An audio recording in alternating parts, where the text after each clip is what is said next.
Le 21 février 1916 commençait ici la bataille la plus célèbre de la Première Guerre mondiale.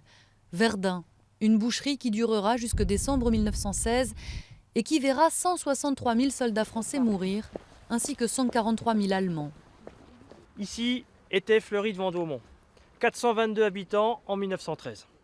Donc le village a été complètement pulvérisé. Il n'en reste strictement rien. Tout comme les 9 autres villages morts pour la France, comme je vous l'ai indiqué dans le bus.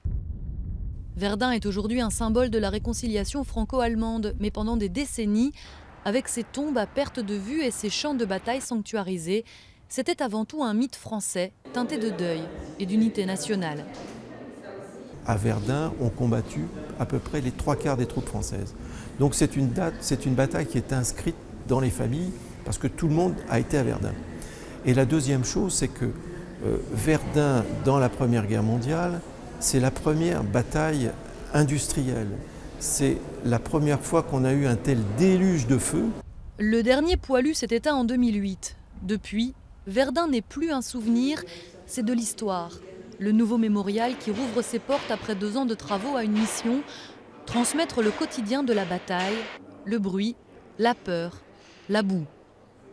On a cherché à représenter, à faire ressentir une expérience en première ligne. Et tout ce qui est raconté autour de cette première ligne fonctionne de manière satellitaire. On s'éloigne. Quand on est par exemple à l'arrière-front, on va se trouver dans des situations dans l'exposition où on va s'écarter de ce foyer incandescent qu'est la première ligne. Tout au long de l'année vont se succéder les commémorations. Angela Merkel et François Hollande sont attendus au printemps pour y célébrer la paix.